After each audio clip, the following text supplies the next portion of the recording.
My dear students, कैसे हैं आप लोग। मैं हूं सचिन, आपका फिजिक्स मेंटर, और एक बार फिर से स्वागत करता हूं आप सभी को आपके अपने यूट्यूब चैनल फिजिक्स गुरु मंत्रा पे।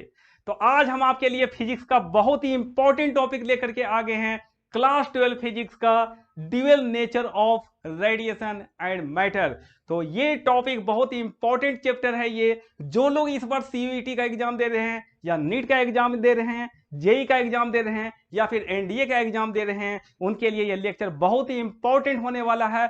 तो सारी चीजें बस एक ही लेक्चर हम लोग कंप्लीट करेंगे, और ये है हमारा one short video of dual nature of radiation and matter. ठीक है, तो चलिए बच्चों, आज हम लोग बात करने वाले हैं लाइट के ड्यूअल नेचर के बारे में, लाइट के दोगले व्यवहार के बारे में, लाइट के दो तरफे व्यवहार के बारे में बात करने वाले हैं। ठीक है, जैसा कि आप सभी को पता है, कुछ लोग बोलते हैं कि लाइट पार्टिकल है, कुछ लोग बोलते हैं कि लाइट वेव है। तो आखिर लाइट क्या है?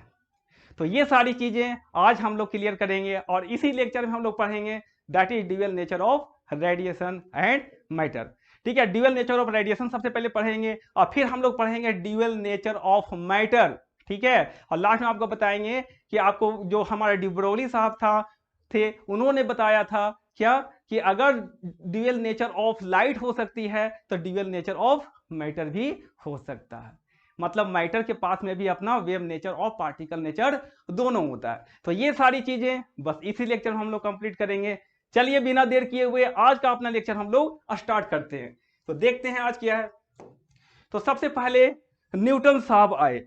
ठीक है, सबसे पहले न्यूटन साहब आए इन 1675 1675 ईस्वी में। जब वो बैठे हुए थे तब उन्होंने सोचा कि चलो हम लोग लाइट के बारे में कुछ स्टडी कर लेते हैं, लाइट के बारे में कुछ हम लोग एक्सप्लेनेशन दे सकते हैं। ठीक है, तो चलिए 1675 ईस्वी में उन्होंने एक थ्योरी दिया था जिसका नाम है न्यूटन्स कॉर्पस्कुलर थ्योरी। क्या नाम है बच्चों? Newton's corpuscular theory. ठीक है, तो उन्होंने basically particle nature of light के बारे में एक्सप्लेनेशन दिया था, पार्टिकल नेचर ऑफ लाइट के बारे में उन्होंने बतलाया था। तो उन्होंने क्या बोला था कि जो लाइट होता है हमारे पास में, वो छोटे छोटे टीनी पार्टिकल से मिलके बने हुए होते हैं। कैसे बना हुआ होता है? तो छोटे छोटे टीनी पार्टिकल से मिलके बने हुए होते हैं, और उन टीनी पार्टिकल्स को उन्होंने क्या नाम दिया?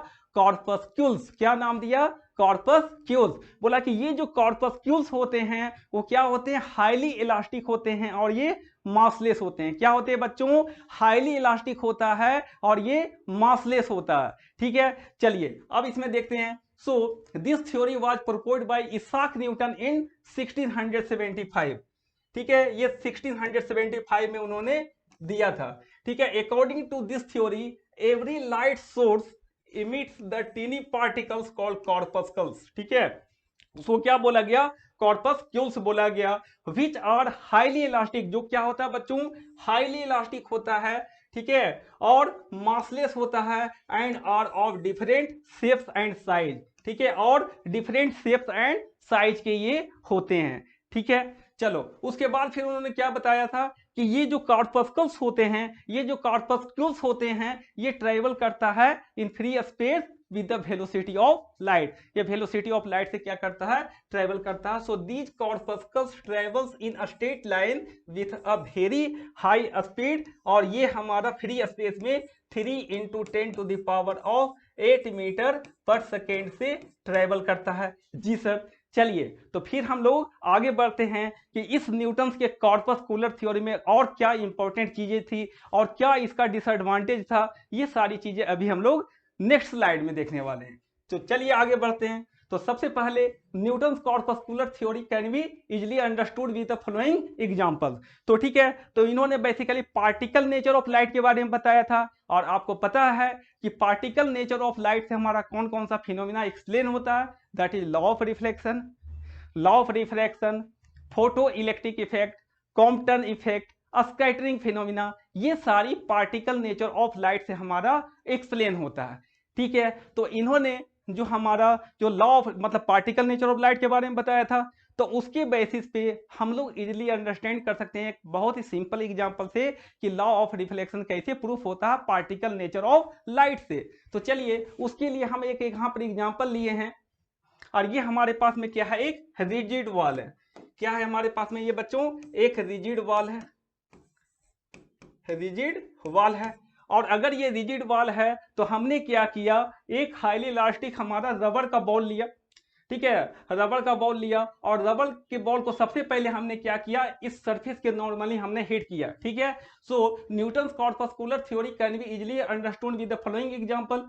सबसे पहले क्या किया, throwing the rubber ball, sorry, सबसे पहले हमने क्या किया, थ्रो किया रबर बॉल को, ठीक है। सो throwing the rubber ball in such a way that it hits the wall normally, ठीक है, ये क्या किया, वॉल को नॉर्मली हिट किया। तो इससे क्या ऑब्जर्व किया उन्होंने, ठीक है, ये इससे क्या ऑब्जर्व हुआ, it was observe that the ball bounces and return along the same path, जिस पाथ से गया था उसी पाथ से क्या हो गया, रिबाउंड होकर के क्या आ गया, वापस आ गया। तो हम लोग बोल सकते हैं कि अगर नॉर्मली इंसिडेंट हो रहा है तो एंगल ऑफ इंसिडेंट हमारा 0 डिग्री हो गया, तो एंगल ऑफ रिफ्लेक्शन भी क्या हो जाएगा हमारा, सेम पाथ से आ जाएगा, तो एंगल ऑफ रिफ्लेक्शन भी क्या हो जाएगा हमारा, दैट इज 0 डिग्री हो गया, ठीक है। चलो, तो यहां पर हमारा ये फिनोमेना देखा गया। उसके बाद में क्या क्या क्या देखा गया बच्चों, कि यहां पर फिर सेकेंड एक्सपेरिमेंट किया गया, इसमें बॉल को किसी एंगल पे थ्रो किया गया। तो मान लो ये सरफेस के से थीटा एंगल पे क्या किया गया, थ्रो किया गया। फिर अगेन ये देखा गया कि जितने एंगल पे इसको थ्रो करके हिट किया गया उतना ही एंगल पे क्या हो गया, वो रिबाउंड करके उतना ही सेम एंगल से पे क्या हो गया, रिफ्लेक्ट कर गया, ठीक है। So when we throw the same ball at an angle of theta, theta angle पे अगर हम लोग क्या करते हैं, एट सम एंगल थीटा पे अगर हम थ्रो करते हैं, then the ball bounces and reflect the at the same angle, और उसी एंगल से क्या कर जाएगा, वो बाउंस कर करके रिफ्लेक्ट कर जाएगा। और इस सिंपल एग्जांपल से क्या प्रूफ हुआ, हमारा लॉ ऑफ रिफ्लेक्शन प्रूफ हुआ, जिसमें कि angle of incident equal to angle of reflection होता है, जो कि basically particle nature of light से क्या हो जाता है, हमारा प्रूफ हो जाता है, ठीक है। हालांकि हाइजेंस साहब ने भी अपने वेव थ्योरी ऑफ लाइट से भी प्रूव कर दिया था उन्होंने, ठीक है। हाइजेंस प्रिंसिपल से भी हम लोग क्या करते हैं, वेव फ्रंट के बेसिस पे हम लोग लॉ ऑफ रिफ्लेक्शन और लॉ ऑफ रिफ्लेक्शन को प्रूव कर सकते हैं, लेकिन बेसिकली ये पार्टिकल नेचर से प्रूफ होता है, ठीक है। चलिए, अब नेक्स्ट हम लोग देखते हैं, hence the corpuscular theory explain the reflection of light in the same way as the reflection of perfectly elastic ball from the rigid wall, ठीक है, आपने देख लिया, ठीक है। सो कॉर्पस्कुलर थ्योरी क्या एक्सप्लेन करता है, it explain the particle nature of light. किसको एक्सप्लेन करता है बच्चों, पार्टिकल नेचर ऑफ लाइट को एक्सप्लेन करता है, जी मास्टर साहब। चलिए, तो फिर हम लोग आगे बढ़ते हैं। तो आगे क्या है कि इस थ्योरी को फेलुअर होने का क्या कारण था।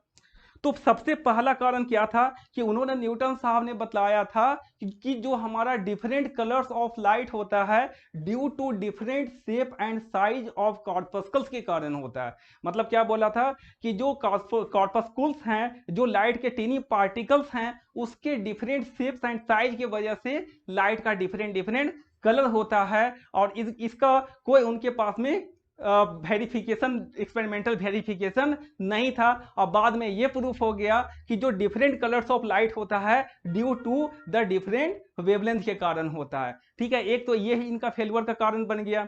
और दूसरा चीज क्या बोला था उन्होंने, देखो यहाँ पर सेकेंड चीज क्या बोला था उन्होंने, he assume that the reflection of light is due to the repulsion. चलो, एक चीज ये हमारा हो गया, the corpuscular theory tells that the corpuscles travel with faster speed in denser medium. उन्होंने एक चीज और क्या बताया था कि जो कॉर्पस्क्यूल्स हैं वो डेंसर मीडियम में फास्टर स्पीड से चलते हैं एज कंपेयर टू रेडर मीडियम। और ये चीज बाद में क्या हो गया, रॉन्गली प्रूफ हो गया, क्योंकि सभी लोगों को पता है कि जो लाइट ट्रेवल करती है वो रेडर मीडियम में ज्यादा स्पीड से ट्रेवल करती है as compare to denser medium. तो दो चीज इनका क्या हुआ, डिसएडवांटेज के कारण बन गया। पहला चीज क्या, उन्होंने बोला कि ये जो कॉर्पस्क्यूल्स हैं वो फास्टर स्पीड से चलते हैं किसमें, डेंसर मीडियम में एज कंपेयर टू रेडर मीडियम, जो कि प्रूव्ड हो गया रॉन्ग। और दूसरा चीज उन्होंने क्या बताया था कि जो डिफरेंट कलर्स ऑफ लाइट होते हैं due to the different shapes and size of the corpuscles के कारण होते हैं, जो कि बाद में रॉन्गली प्रूफ हो गया, क्योंकि इसका कोई उनके पास में एक्सपेरिमेंटल वेरिफिकेशन उन्होंने नहीं दिया था, ठीक है। चलिए उसके बाद में क्या है हमारा, यहाँ पर ये चीज लिखा हुआ है, ये पॉइंट आपका यहाँ पर लिखा हुआ है कि the different colours of light are due to the different colors of light are due to different size of the corpuscles, ठीक है, but later on it was proved wrong and later on it was found that the different colors of light are due to the different wavelength के कारण different wavelength के कारण different colors of light होता है, ठीक है।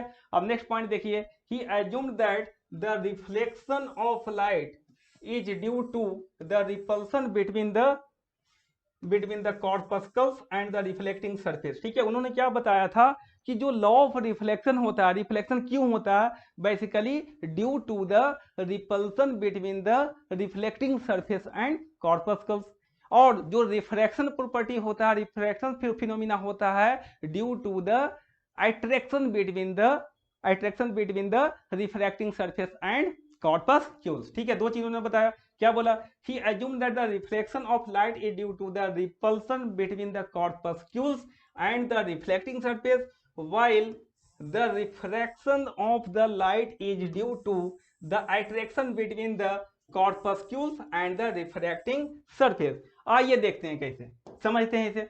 चलिए अब हमारे पास में क्या है, ये कॉर्पस्क्यूल्स है जो कि किसी पार्टिकुलर एंगल पे इंसिडेंट हो रहा है, ठीक है। अब ये हमारे पास में क्या है, इंसिडेंट कॉर्पस्क्यूल्स है, ठीक है। ये हमारा सम एंगल पे इंसिडेंट हो रहा है, ये हमारे पास में क्या है, एक नॉर्मल है, ये हमारे पास में आ रहा है क्या, इंसिडेंट कॉर्पस्क्यूल्स, ठीक है। कितना एंगल पे आ रहा है बच्चों, थीटा एंगल पे आ रहा है।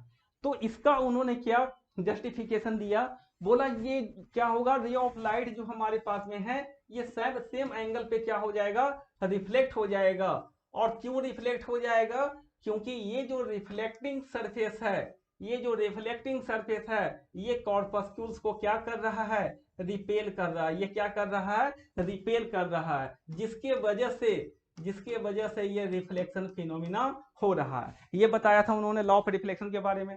फिर उन्होंने क्या बताया कि अगर रिफ्रैक्शन हो रहा है तो क्यों हो रहा है, अगर हमारे पास में देखिए ये रिफ्रैक्टिंग सरफेस है, हमारे पास ये रिफ्रैक्टिंग सरफेस है, ये इंसिडेंट कॉर्पस्कुल्स आ रहे हैं, ठीक है, और किसी पार्टिकुलर एंगल पे आ रहे हैं, मान लो आई एंगल पे आ गया, ठीक है, और आर एंगल पे रिफ्रैक्ट हो गया, तो ये क्या होगा, हम लोग जानते हैं लॉ ऑफ रिफ्रैक्शन आप पढ़े होंगे कि whenever the light travel from rare to denser medium then it will bend towards the normal, इसका बेंडिंग हो जाता है टुवर्ड द नॉर्मल हो जाता है। तो इसका इन्होंने एक्सप्लेनेशन क्या दिया कि इसके कारण जो हमारा जो रिफ्रैक्टिंग सरफेस है वो कॉर्पस्कुल्स को क्या कर रहा होगा, अट्रैक्ट कर रहा होगा।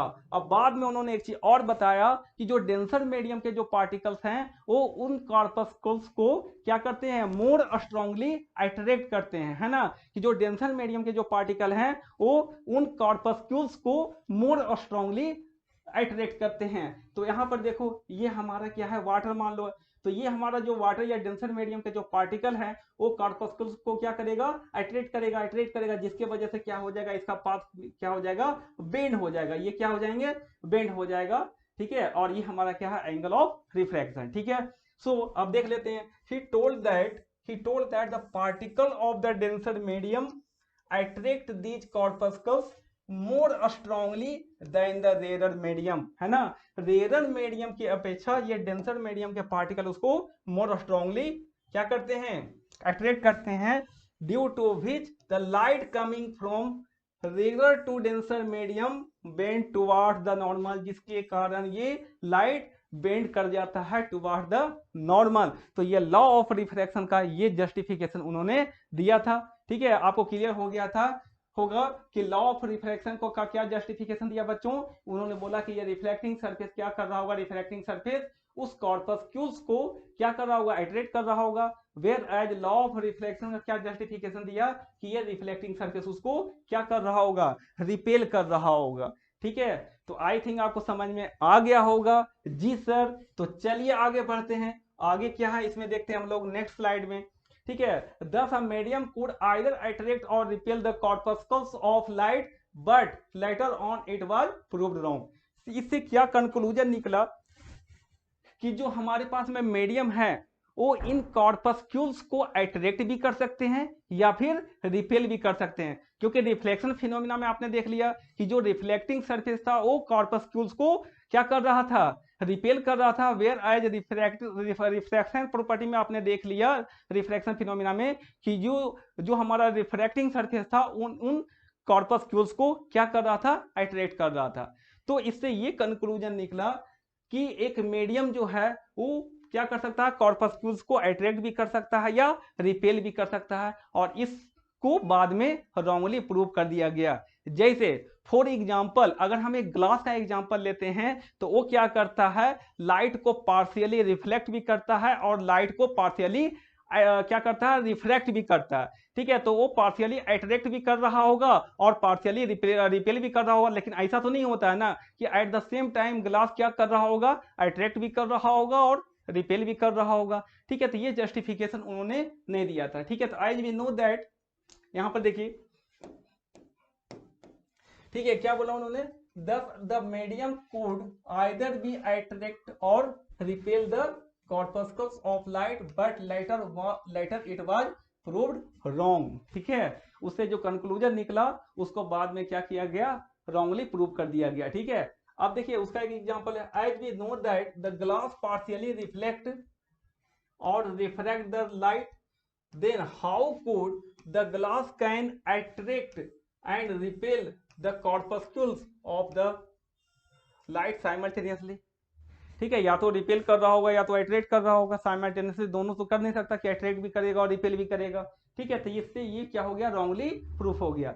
Newton's corpuscular theory could not explain the interference, क्योंकि ये पार्टिकल नेचर को एक्सप्लेन किया था, तो वेव नेचर पे हमारा कौन एक्सप्लेन होता है, इंटरफेरेंस, डिफ्रैक्शन एंड पोलराइजेशन। तो ये न्यूटन कॉर्पस्कुलर थ्योरी से प्रूव नहीं हो पाया, एक्सप्लेन ही नहीं कर पाया था उन्होंने ये चीज को। So it only show the particle nature of light, ये क्या शो करता है बच्चों, पार्टिकल नेचर ऑफ लाइट को शो करता है। ठीक है जी, चलिए आगे बढ़ते हैं।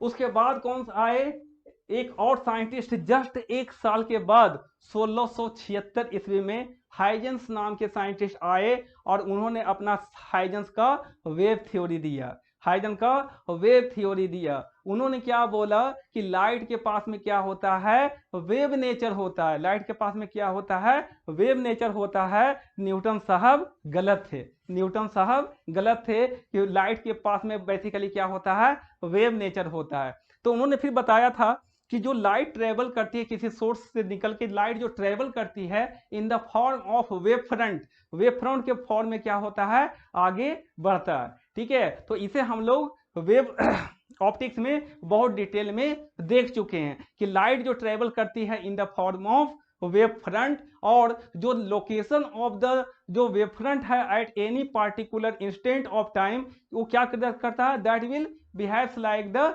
Secondary source of new disturbance, या क्या करेगा, जो हमारा किसी भी पार्टिकुलर वेव फ्रंट पे जो हमारा वेवलेट्स होंगे उस पर एक कॉमन टेंजेंट ड्रॉ करेंगे और फिर क्या देगा, वो new location of the wave front देगा। तो ये हमारा था हाइजेंस का प्रिंसिपल। उन्होंने क्या बताया था, वेव नेचर ऑफ लाइट के बारे में बताया था।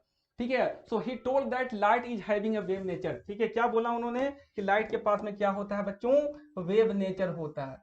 तो इन्होंने लाइट के वेव नेचर के बारे में बताया।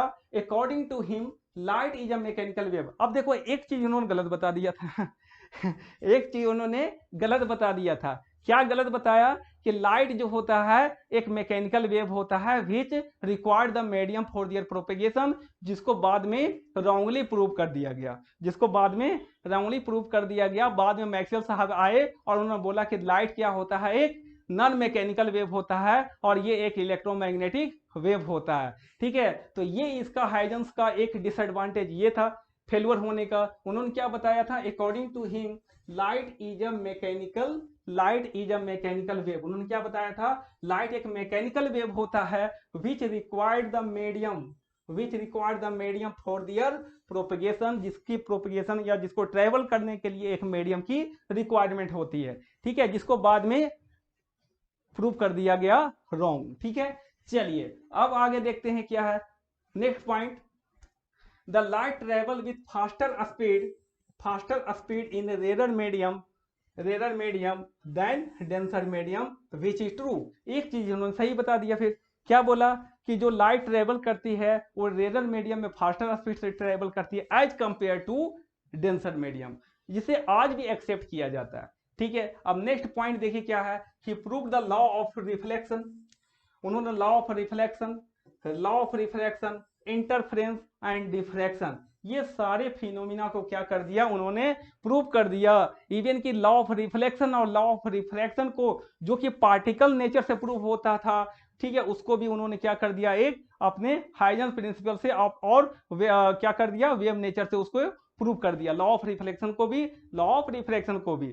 ठीक है, साथ में इंटरफेरेंस और डिफ्रैक्शन को भी उन्होंने प्रूव कर दिया on the basis of wave nature of light. लेकिन एक चीज को इन्होंने प्रूव नहीं कर पाया था, that is polarization of light. Polarization of light जो है हमारा हाइजेंस प्रिंसिपल से प्रूव नहीं होता है। ठीक है, चलिए फिर आगे देखते हैं क्या है। नेक्स्ट हमारा पॉइंट है इनका फेल्यूर होने का कारण। ठीक है, चलो क्यों फेल्यूर हो गया हाइजेंस का प्रिंसिपल, सबसे पहला पॉइंट देख लेते हैं। The concept of emission of light, absorption of light, polarization, मैंने अभी जस्ट बताया था पोलराइजेशन फिनोमिना इसे प्रूव नहीं हो पाया था, है ना। अच्छा ठीक है, so concept of emission of light, absorption of light, polarization of light were not explained by the Huygens principle. ये पहला पॉइंट था, फेल्यूर होने का कारण था हाइजेंस प्रिंसिपल के। ठीक है, सेकेंड पॉइंट क्या है हमारे पास में, सेकेंड पॉइंट है क्या, Huygens principle failed to explain the photo electric effect. बच्चों photo electric effect basically particle nature से प्रूफ होता है, किससे प्रूफ होता है, पार्टिकल नेचर से प्रूफ होता है, तो ये इन्होंने प्रूफ नहीं कर पाया था। ठीक है, चलिए नेक्स्ट पॉइंट क्या है हमारा फेल्योर होने का, ही told that light required the medium. उन्होंने बोला था कि लाइट क्या है, मैकेनिकल वेव है। ठीक है, which required the medium for their propagation which was proved wrong, जो बाद में क्या किया गया, उसको रॉन्गली प्रूव कर दिया गया। ठीक है जी बच्चों, चलो फिर आगे बढ़ते हैं क्या है फिर। और उसके बाद में आ गए हमारे 1865 ईस्वी में जेम्स क्लर्क मैक्सवेल, जो कि एक महान साइंटिस्ट रहे हैं पूरे इलेक्ट्रोमैग्नेटिज्म का। ठीक है, उन्होंने महज 4 इक्वेशन में पूरे इलेक्ट्रोमैग्नेटिज्म को बांध के रख दिया था, एक बोरे में बांध कर रख दिया था, और बोल सकते हैं कि पूरे इलेक्ट्रोमैग्नेटिज्म को कॉन्फाइन कर दिया था यही 4 इक्वेशन में, चाहे वो गॉस लॉ हो, चाहे बायोट सावर्ट लॉ हो, चाहे एम्पियर सर्क्यूटल लॉ हो, या फिर कोई भी तरह का इलेक्ट्रोमैग्नेटिज्म का लॉ हो, सारे लॉ इसी 4 इक्वेशन में क्या कर दिया, सबको समाहित कर दिया। ठीक है, तो चलिए इन्होंने क्या क्या अपना थ्योरी दिया था, इसके बारे में हम लोग पढ़ते हैं। ठीक है, सबसे पहले Maxwell in 1865 told that light is a non mechanical wave. ठीक है, और इन्होंने एक चीज सही बता दिया कि लाइट क्या होता है हमारा, नॉन मैकेनिकल वेव होता है, which does not require the medium for their propagation, है ना, which does not require the medium for their propagation, उसको प्रोपेगेट करने के लिए कोई मीडियम की रिक्वायरमेंट नहीं होती है। जी सर, चलिए तो फिर आगे बढ़ते हैं। नेक्स्ट पॉइंट क्या है, he predicted the existence of electromagnetic wave. उन्होंने क्या प्रेडिक्ट किया था कि एक इलेक्ट्रोमैग्नेटिक वेव नाम की भी कोई चीज होती है। He predicted the existence of electromagnetic wave. ठीक है, चलिए according to him light waves are transverse in nature. और उन्होंने क्या बताया था कि लाइट वेव जो होते हैं वो क्या होते हैं, ट्रांसवर्स नेचर का होता है। लाइट वेव इज क्या होता है, इलेक्ट्रोमैग्नेटिक वेव होता है। ठीक है, which does not require the medium for their propagation and these are transverse in nature. Transverse का मीनिंग मैंने इलेक्ट्रोमैग्नेटिक वेव थ्योरी में बताया था। ठीक है, क्या बताया था कि transverse wave are those wave in which the oscillation of electric field, magnetic field and the direction of propagation are mutually perpendicular to each other. ठीक है, उसको हमने क्या बोला था, ट्रांसवर्स वेव बोला था। ठीक है, अच्छा एक चीज उन्होंने क्या बोला था कि जो एनर्जी ऑफ लाइट होती है वो कंटिन्यूअसली डिस्ट्रीब्यूटेड होता है। ठीक है, क्या होता है, कंटिन्यूअसली डिस्ट्रीब्यूटेड होता है। The energy of light is distributed continuously. क्या होता है बच्चों, energy of light continuously distributed होता है। ठीक है जी। ठीक है, पहला पॉइंट क्या बोला था इन्होंने कि जो इलेक्ट्रोमैग्नेटिक वेव हो, जो हमारा लाइट वेव होता है वो नॉन मैकेनिकल वेव होता है, that is electromagnetic wave, transverse nature का होता है, does not require the medium for their propagation. और क्या बोला था कि जो एनर्जी ऑफ लाइट होती है हमारी वो कंटिन्यूअसली डिस्ट्रीब्यूटेड होता है। ठीक है, चलिए फिर आगे देखते हैं क्या है इसमें। उसके बाद में फिर नेक्स्ट थ्योरी जो आया था 1905 में, कौन सा, दैट इज 1905 में मैक्स प्लैंक्स नाम के साइंटिस्ट आए। कौन आए, मैक्स प्लैंक्स नाम के साइंटिस्ट आए, और जिन्होंने पार्टिकल नेचर ऑफ लाइट के बारे में बताया। क्या बताया बच्चों, पार्टिकल नेचर ऑफ लाइट के बारे में बताया कि लाइट के पास में क्या होता है, पार्टिकल नेचर होते हैं, मतलब लाइट छोटे छोटे पार्टिकल से मिलके बने हुए होते हैं। ठीक है, और जिसके पास में जो है एनर्जी जो होता है वो डिस्क्रीट फॉर्म में होता है और सर्टेन पैकेट के फॉर्म में होता है। क्या बताया था उन्होंने कि जो लाइट होती है उसके पास जो एनर्जी होता है वो सर्टेन पैकेट के फॉर्म में होता है, और जिसको उन्होंने क्या बोला, फोटॉन्स। क्या बोला, फोटॉन, कि लाइट जो एनर्जी रिलीज करेगी, ये लाइट एनर्जी जो इमिट करेगी in the form of certain packets of energy, जिसको उन्होंने क्या बोला, फोटॉन्स या क्वांटा। क्या बोला, फोटॉन्स और क्वांटा बोला। ठीक है, चलिए तो देखते हैं ये क्या है, मैक्स प्लैंक का थ्योरी जिन्होंने पार्टिकल नेचर ऑफ लाइट के बारे में बताया था। ठीक है, इन 1905 he told that light is a particle। क्या बोला था उन्होंने कि लाइट क्या है, पार्टिकल है, which carry the energy in discrete form। ठीक है, in the certain energy packet, है ना, कॉल्ड फोटोन, जिसको हमने क्या बोला, फोटॉन्स और क्वांटा। ठीक है, फोटॉन्स और क्वांटा। फिर ये क्या है हमारा, बोला कि उन्होंने कि the energy of the photons जो हमारा होगा, एनर्जी ऑफ फोटॉन, जो एनर्जी ऑफ फोटॉन्स होगा that is directly proportional to क्या होगा, फ्रीक्वेंसी ऑफ रेडिएशन। क्या होगा, फ्रीक्वेंसी ऑफ रेडिएशन। क्या बोला उन्होंने, तो एनर्जी ऑफ फोटोन जो होगा वो directly proportional to frequency of radiation होगा। और एक चीज और बोला था उन्होंने कि एनर्जी ऑफ लाइट क्या रहता है, क्वांटाइड होता है। ठीक है, मतलब एक फोटोन, दो फोटोन, थ्री फोटोन। ठीक है, इस तरह से कर करके n number of integral multiple of photons के फॉर्म में होता है हमारा। ठीक है, so that is energy of the photons जो हमारा आया, जो एनर्जी ऑफ द फोटोन्स जो हमारा आया, energy of photon is directly proportional to nu को क्या बोला, फ्रीक्वेंसी ऑफ रेडिएशन। ये क्या होता है बच्चों, ये होता है हमारे पास फ्रीक्वेंसी ऑफ रेडिएशन या frequency of light, frequency of radiation और फ्रीक्वेंसी ऑफ लाइट। ठीक है, so energy of the photon is directly proportional to frequency of radiation, that is equal to h nu equal to h c by lambda. Nu क्या होता है हमारा, that is equal to c by lambda.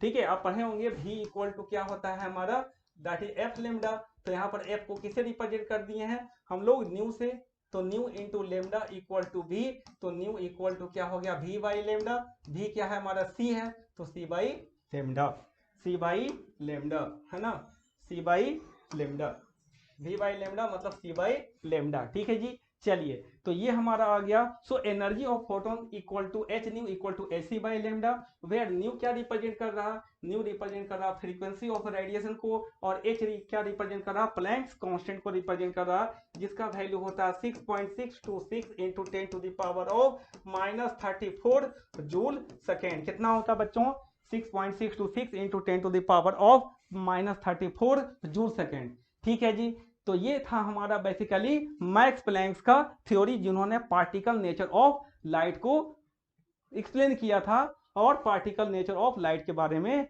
बतलाया था। ठीक है जी, चलिए उसके बाद उसी एरा में एक और साइंटिस्ट आए जिनका नाम था, बहुत ही महान साइंटिस्ट थे जिनका नाम था क्या, अल्बर्ट आइंस्टीन। ठीक है, अल्बर्ट आइंस्टीन। ठीक है, ये बहुत ही महान साइंटिस्ट थे। उन्होंने क्या बोला कि जो हमारा मास होता है वो एनर्जी में कन्वर्ट हो सकते हैं, मतलब मास और एनर्जी क्या है, आपस में इंटर कन्वर्टिबल है। क्या है, इंटर कन्वर्टिबल। और उन्होंने एक इक्वेशन दिया that is E equal to m c squared, where c क्या है, velocity of light in free space, that is equal to 3 into 10 to the power of 8 metre per second. क्या बोला उन्होंने कि मास और एनर्जी क्या है, आपस में इंटर कन्वर्टिबल है। और एक चीज उन्होंने क्या और बोला था कि अगर किसी भी मटेरियल पार्टिकल में अगर मास है तो उसके साथ एसोसिएटेड उसका एनर्जी भी होगा। तो if any body is having the mass then there must be energy associated with it. ठीक है,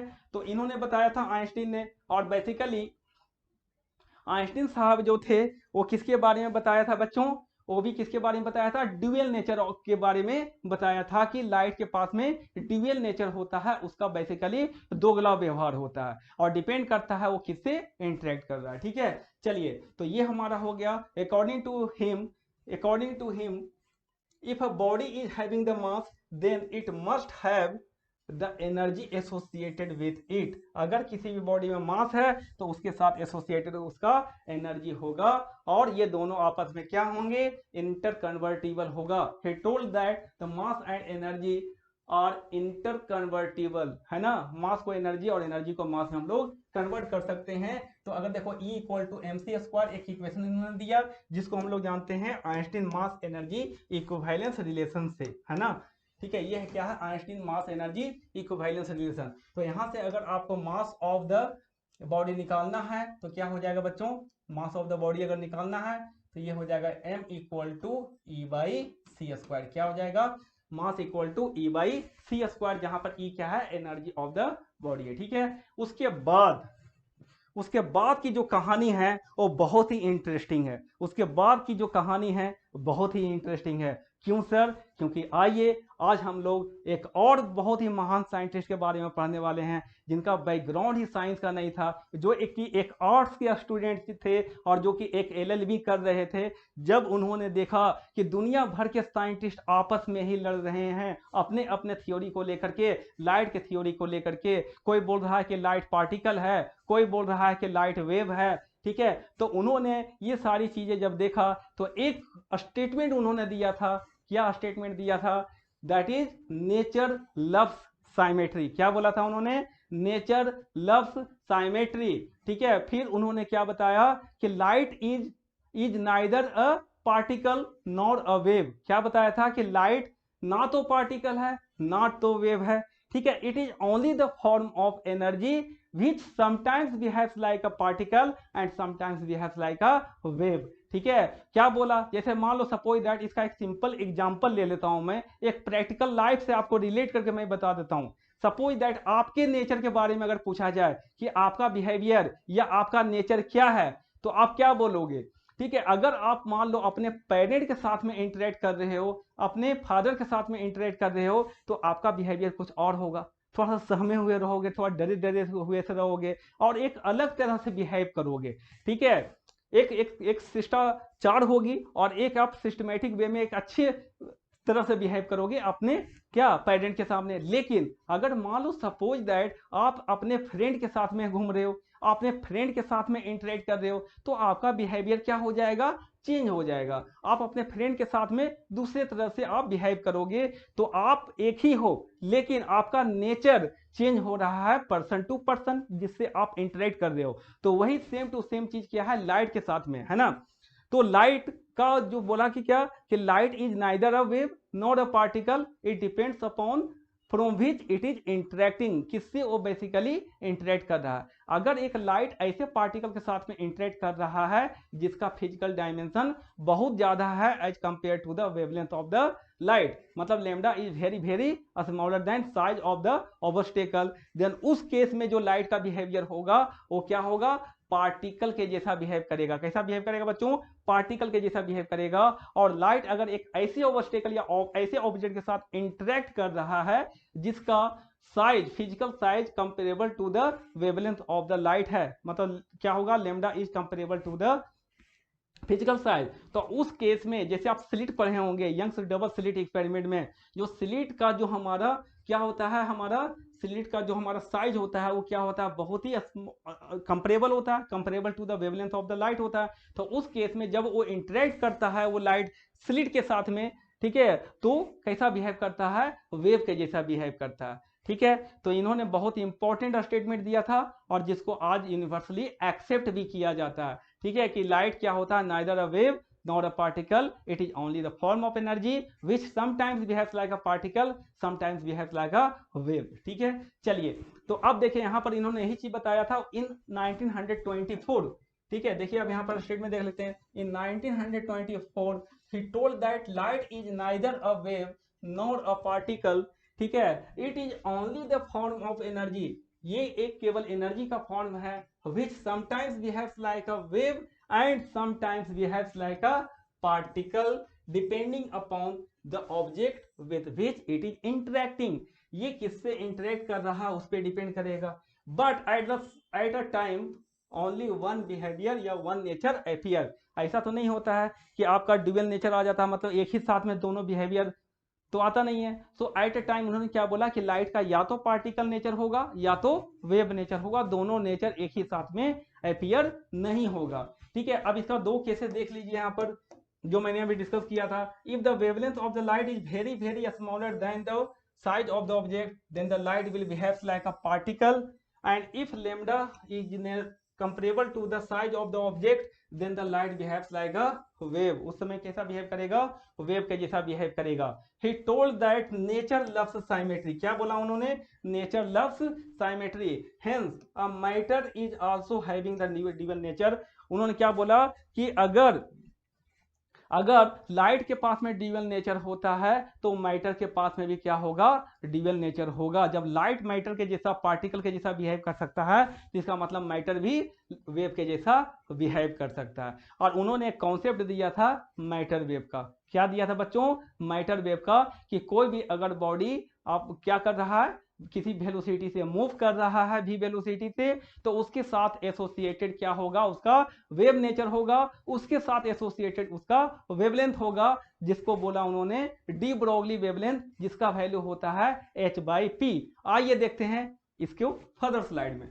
चलिए नेक्स्ट देखते हैं हम लोग। ठीक है, he given the concept of matter wave, just मैंने अभी बताया मैटर वेव के बारे में उन्होंने बताया था, कौन, दैट इज डी ब्रोगली साहब ने। ठीक है, he told that energy, he told that every matter has a wave associated with it, क्या बोला उन्होंने कि he told that every matter has a wave associated with it whenever it is in motion, अगर वो motion में है तो उसके साथ एसोसिएटेड उसका वेव नेचर होगा, एसोसिएटेड। ठीक है, लेकिन रेस्ट में जब है तब उससे वेव नहीं निकलेगी, उसका वेव कैरेक्टर नहीं होगा। वो आगे भी देख लेते हैं कि क्यों ऐसा होता है। अब देखिए यहाँ पर, and he called them matter wave, उसको उन्होंने क्या बोला, मैटर वेव बोला।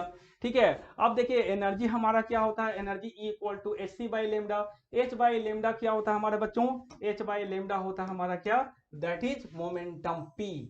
ठीक है, h/λ क्या होता है, p होता है। ठीक है, और p क्या होता है बच्चों, p इक्वल टू होता है क्या, h अपॉन कितना हो गया हमारा, p इक्वल टू कितना हो जाएगा, दैट इज h बाई कितना हो गया, लेमडा हो गया। ठीक है, तो हम लोग बोल सकते हैं कि लेमडा जो होगा h/p, और p क्या होता है mv, p क्या होता है mv। तो अगर मान लो सपोज दैट अगर मैटर रुका हुआ है तो वेलोसिटी क्या हो जाएगा, जीरो हो जाएगा, वेलोसिटी जीरो हो जाएगा तो क्या हो जाएगा, लेमडा का वैल्यू क्या हो जाएगा, इन्फिनाइट हो जाएगा। ठीक है, लेमडा का वैल्यू इन्फिनाइट हो जाएगा। इसीलिए उन्होंने बताया था कि ऑब्जेक्ट के साथ में पार्टिकल या मैटर के साथ में वेव तभी एसोसिएटेड होगा अगर वो सम वेलोसिटी से मूव कर रहा, अगर वो रेस्ट में होगा तो उसके साथ एसोसिएटेड उसका वेव नेचर नहीं होगा। ठीक है जी, चलो जिसको उन्होंने क्या बोला, मैटर वेव। तो वेवलेंथ एसोसिएटेड विथ इट, तो जो हमारा वेवलेंथ एसोसिएटेड होगा किसके साथ, मैटर वेव के साथ, उसको इन्होंने बोला de Broglie wavelength, and which is given by lambda equal to h/p, where h equal to Planck's constant and p equal to momentum। ठीक है, और p क्या होगा, mv, m क्या है मास ऑफ ऑब्जेक्ट, और v क्या है जिस वेलोसिटी से वो मूव कर रहा है। ठीक है सर, चलिए समझ में आ गया जी सर। तो चलिए आगे बढ़ते हैं, आगे क्या है। So de Broglie put forward the bold hypothesis, है ना, de Broglie put forward the bold hypothesis that material particle in motion shows the wave like property, कैसा शो करता है। ठीक है, मटेरियल पार्टिकल अगर मोशन में है तो वो वेव लाइक प्रॉपर्टी को शो करता है। ठीक है, his reasoning was based on the following two fact, तो जो इन्होंने बोला, ठीक है, कि मटेरियल पार्टिकल जो मोशन में है तो वेव प्रॉपर्टी को शो करेगा, तो इसके पीछे दो रीजनिंग उन्होंने दिया। पहला क्या बोला, बोला कि पूरे यूनिवर्स में दो ही फिजिकल क्वांटिटी है जो पूरी दुनिया को समाहित किए हुए है, ठीक है। दोनों मतलब क्या है, कौन कौन सा है, that is mass and energy. यही दो फिजिकल क्वांटिटी हैं जो पूरे यूनिवर्स को गवर्न किए हुए हैं, ठीक है जी। ठीक है, ये बताया था उन्होंने, बोला कि two physical quantity which govern all the form of physical universe are the mass and energy. वो क्या होते हैं, मास और एनर्जी होता है। He told that nature loves symmetry. उन्होंने क्या बताया था, nature loves symmetry, hence from symmetry consideration, अगर हम लोग साइमेट्री कंसीडरेशन से देखें, then mass is also possess the dual nature. अगर लाइट के पास में ड्यूअल नेचर है, रेडिएशन के पास में ड्यूअल नेचर है, तो इसका मतलब मास के पास में भी क्या होगा, ड्यूअल नेचर होगा। ये डी ब्रोगली साहब ने बतलाया था, ठीक है। चलो अब नेक्स्ट हम लोग आ जाते हैं वर्क फंक्शन, ठीक है। अब आते हैं वर्क फंक्शन। अब देखो वर्क फंक्शन क्या होता है बच्चों, सपोज दैट हमारे पास में क्या है, ये एक मेटल है, ये क्या है हमारे पास, एक मेटल है। अब इस मेटल में क्या होगा, आपको पता है कि मेटल्स में large number of free electrons होते हैं, इलेक्ट्रॉन का समुंदर होता है इसके अंदर में, large number of free electrons होते हैं, है ना, मतलब फ्री इलेक्ट्रॉन का कॉन्सेंट्रेशन बहुत हाई होता है। अगर सपोज दैट अगर उस इलेक्ट्रॉन को इसके इस मेटल के सरफेस से बाहर निकालना हो तो ऐसे तो निकलेगा नहीं, उसमें सम क्या करना पड़ेगा, हमको एनर्जी देना पड़ेगा। वो मैंने आपको आइटम में भी बताया था कि आइटम्स, क्योंकि ये आइटम से मिलकर बने हुए हैं, कोई भी मटेरियल या कोई भी मेटल क्या हुआ, आइटम से मिलकर बना हुआ, तो जब तक उसको सफिशिएंट अमाउंट ऑफ एनर्जी नहीं दोगे तो इलेक्ट्रॉन अपने ऑर्बिट को छोड़ के बाहर नहीं निकलेगा, ठीक है। तो सम एक मिनिमम अमाउंट ऑफ एनर्जी आपको देना पड़ेगा टू द मेटल सरफेस, ठीक है। उस मेटल को क्या करना पड़ेगा, एक मिनिमम अमाउंट ऑफ एनर्जी देना पड़ेगा, तभी वहां से इलेक्ट्रॉन क्या होगा, इमिट होगा, तभी वहां से इलेक्ट्रॉन क्या होगा, रिलीज होगा, ठीक है जी। तो उसको हमको बोला गया क्या, वर्क फंक्शन। वर्क फंक्शन को रिप्रेजेंट करते हैं हम लोग, किससे रिप्रेजेंट करते हैं, दैट इज फाई नॉट या W से रिप्रेजेंट किया जाता है जनरली। और ये वर्क फंक्शन क्या होता है, this is the minimum amount of energy required to release the electron from the metal surface is called work function, जिसको इलेक्ट्रॉन वोल्ट में मेजर किया जाता है। और ये जो वर्क फंक्शन होता है वो मटेरियल टू मटेरियल क्या होता है, डिफरेंट होता है। मतलब ये मटेरियल का प्रॉपर्टी है, डिफरेंट डिफरेंट मेटल्स का क्या होगा, डिफरेंट डिफरेंट वर्क फंक्शन होगा, ठीक है। तो जैसे हम लोग अगर बात करें, जैसे सीजियम, सीजियम का जो वर्क फंक्शन होता है वो मिनिमम होता है, दैट इज 2.14 इलेक्ट्रॉन वोल्ट। और जो हमारा मैक्सिमम जो वर्क फंक्शन होता है वो प्लेटिनम का होता है, दैट इज 5.65 इलेक्ट्रॉन वोल्ट, ठीक है। तो ये क्या होता है, वर्क फंक्शन क्या करता है, that is matter to matter या मेटल टू मेटर क्या करता है, वेरी करता है। तो चलिए आइए देखते हैं इसमें क्या है हमारा, ठीक है। तो ये हमारा क्या, it is defined as the minimum amount of energy required to pull the electron या to release the electron from the surface of the metal is called work function. उसको क्या बोलते हैं हम लोग बच्चों, वर्क फंक्शन बोलते हैं, ठीक है। क्लियर हो गया, चलिए आगे बढ़ते हैं, क्या है, तो work function is measured in electron volt, मैंने आपको बताया अभी, ठीक है। इसको किसमें मेजर करते हैं, इलेक्ट्रॉन वोल्ट में हम लोग मेजर करते हैं। किसे मेजर करते हैं बच्चों, इलेक्ट्रॉन वोल्ट में मेजर करते हैं, ठीक है। चलिए फिर, तो work function depends upon the nature of metal, ये भी मैंने बताया आपको, नेचर ऑफ मेटल पे डिपेंड करेगा। मिनिमम वर्क फंक्शन किसका होता है, सीजियम का होता है, दैट इज 2.14 इलेक्ट्रॉन वोल्ट। और मैक्सिमम होता है किसके लिए, प्लेटिनम के लिए होता है 5.65 इलेक्ट्रॉन वोल्ट। जी सर, चलिए तो फिर आगे देखते हैं क्या है।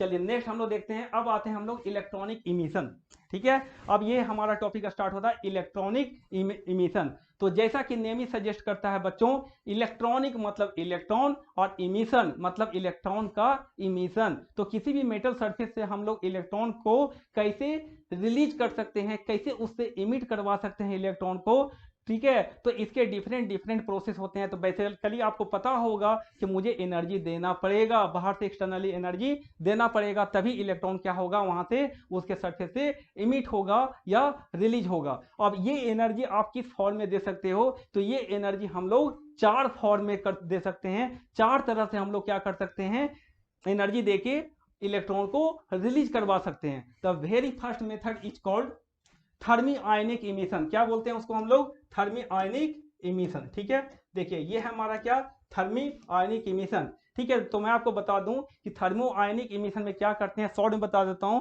कि यहाँ पर हम लोग हीट एनर्जी दे करके इलेक्ट्रॉन को क्या करवाते हैं, रिलीज करवाते हैं। तो by providing the heat energy we emit the electron from the metal surface is called thermionic emission. ठीक है, चलो अब यहाँ पर सेकंड क्या होता है, फील्ड इमिशन। फील्ड इमिशन मतलब क्या होता है कि हम एक इलेक्ट्रिक फील्ड अप्लाई करते हैं, ठीक है, और उस इलेक्ट्रिक फील्ड से क्या करते हैं हम लोग, इलेक्ट्रॉन का इमिशन करवाते हैं। ठीक है, और नेक्स्ट हमारा जो थर्ड है हमारा photo electric emission.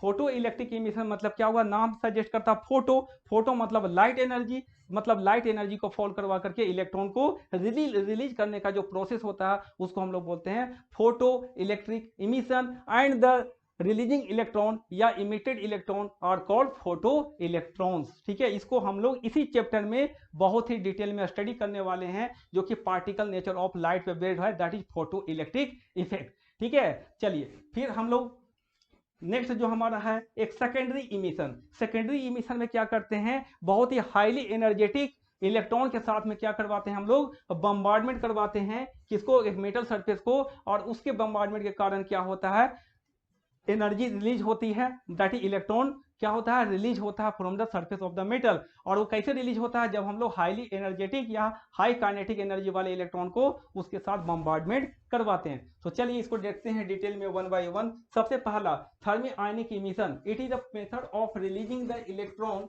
it is the method of releasing the electron by providing the sufficient thermal energy which can be imparted to the free electron to come out of the metal surface। अब यहाँ पर देखिए, यहाँ पर आपको दिख रहा होगा एक हमारे पास में क्या है, हीटिंग फिलामेंट है।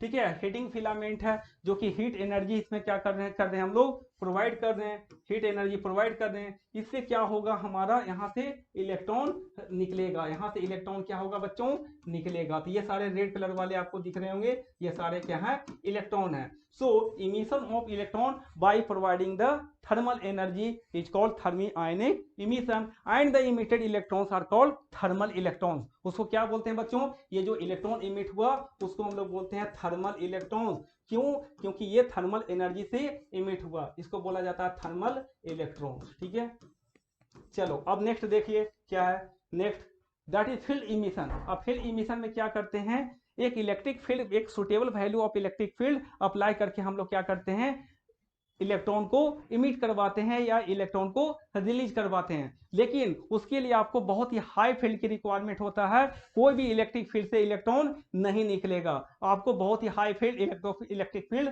लगाना पड़ेगा। और वो इलेक्ट्रिक फील्ड कितना होता है बच्चों, ये होता है हमारा 10⁻8 वोल्ट पर मीटर, इतना ज्यादा हाई इलेक्ट्रिक फील्ड लगाना पड़ता है। ठीक है, चलिए अब यहाँ पर मान लेते हैं एक मेटल सरफेस है जिसमें कि large number of free electrons यहाँ पर है, मूव कर रहे हैं। ठीक है, अब इसके सामने मैंने क्या किया, एक पॉजिटिवली चार्ज रॉड लगा दिया। ये पॉजिटिवली चार्ज रॉड लगाने से क्या होगा बच्चों, यहाँ से इसका एक इलेक्ट्रिक फील्ड होगा, क्योंकि आपको पता है कि जो पॉजिटिव चार्ज होता है उसका इलेक्ट्रिक फील्ड क्या होता है, रेडियली आउटवर्ड, और जो नेगेटिव चार्ज होता है उसका जो फील्ड होता है इलेक्ट्रिक फील्ड रेडियली इनवर्ड होता है। इसका मतलब इस जो पॉजिटिव प्लेट को जो आपने लगाया पॉजिटिवली चार्ज रॉड को, वहां से इलेक्ट्रिक फील्ड का डायरेक्शन क्या होगा, इस डायरेक्शन में इलेक्ट्रिक फील्ड होगा।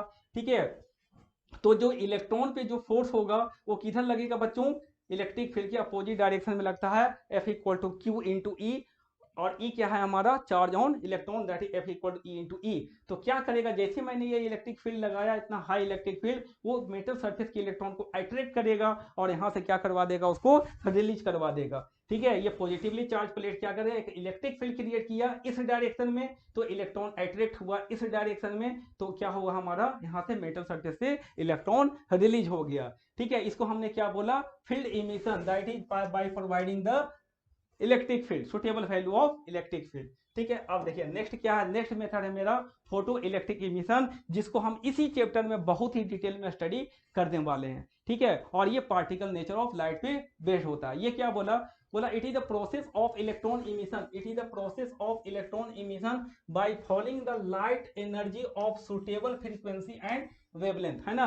हर फ्रीक्वेंसी के लाइट से और हर वेवलेंथ के लाइट से इलेक्ट्रॉन इमिट हो जाए ये जरूरी नहीं है, ठीक है। मतलब ऐसा नहीं है कि जो है हर कोई भी फ्रीक्वेंसी का लाइट को अगर इमिट करवाओगे, ठीक है, कोई भी लाइट कोई भी फ्रीक्वेंसी ऑफ लाइट या कोई भी वेवलेंथ ऑफ लाइट को आप फॉल करवाओगे मेटल सरफेस पे तो वहां पर इलेक्ट्रॉन निकल जाएगा, ऐसा नहीं है, ठीक है। इसको हम बाद में स्टडी करेंगे डिटेल में, है ना, ठीक है। सो हमको क्या करना पड़ेगा, एक सूटेबल लाइट फ्रीक्वेंसी और सूटेबल वेवलेंथ का लाइट को फॉल करवाना पड़ेगा, ठीक है, तभी वो इलेक्ट्रॉन निकलेंगे। और ये भी कोई गारंटी नहीं है कि इलेक्ट्रॉन निकलेगा ही निकलेगा, ये प्रोसेस मस्ट वाला नहीं होता, ठीक है। अगर आप सूटेबल फ्रीक्वेंसी या वेवलेंथ का लाइट को अगर फॉल करवा भी दोगे तो भी कोई जरूरी नहीं है कि इलेक्ट्रॉन निकल ही जाए। हाँ, मे इमिट, है ना, मतलब क्या बोल सकते हैं, मे बी रिलीज, ठीक है। चलो, तो whenever the light energy of suitable frequency, whenever the light energy of suitable frequency and suitable wavelength is made to incident on the metal surface, क्या करते हैं, whenever the light energy of suitable frequency and suitable wavelength made to incident on the metal surface, the electrons are emitted from the surface, electron क्या होगा, emit होगा from the surface of the metal which is called photo electrons. इस emitted electron को क्या बोलते हैं हम लोग, फोटो इलेक्ट्रॉन, और इस प्रोसेस को क्या बोलते हैं, फोटो इलेक्ट्रिक इमिशन, ठीक है। क्या बोलते हैं, फोटो इलेक्ट्रिक इमिशन। और यहाँ से जो इलेक्ट्रॉन इमिट हो रहे हैं उसको क्या बोलते हैं, फोटो इलेक्ट्रॉन। इसको फिगर दिख रहा होगा आपको एक अच्छा सा, यहाँ पर क्या किया मैंने, लाइट को इंसिडेंट करवाया जिसका एनर्जी क्या है, एच इंटू न्यू, न्यू क्या है, फ्रीक्वेंसी ऑफ रेडिएशन है। यहाँ से इलेक्ट्रॉन क्या हुआ, इमिट हुआ, ठीक है। और इस इमिटेड इलेक्ट्रॉन को क्या बोला हमने, फोटो इलेक्ट्रॉन्स। क्या बोला बच्चों, फोटो इलेक्ट्रॉन्स। अब लास्ट वन क्या है हमारा, सेकेंडरी इमिशन। अब सेकेंडरी इमिशन में क्या होता है, बहुत ही हाईली एनर्जेटिक इलेक्ट्रॉन, ठीक है, मतलब इसके पास में जो काइनेटिक एनर्जी है बहुत ही हाई है, हाई काइनेटिक एनर्जी है, ठीक है। तो इसको हम लोग क्या करवाते हैं, इसको हम लोग बम्बार्डमेंट करवाते हैं किसके साथ, मेटल प्लेट के साथ में। तो यहाँ पर जो इलेक्ट्रॉन यहाँ से निकलेगा, यहाँ से जो इलेक्ट्रॉन निकलेगा उसको हम लोग क्या बोलेंगे, दैट इज सेकेंडरी इमिशन। क्या बोलेंगे इस प्रोसेस को, सेकेंडरी इमिशन, ठीक है। तो ये सारी चीजें थी इस लेक्चर में। अब इस लेक्चर में हम लोग आगे बढ़ते हैं, ठीक है।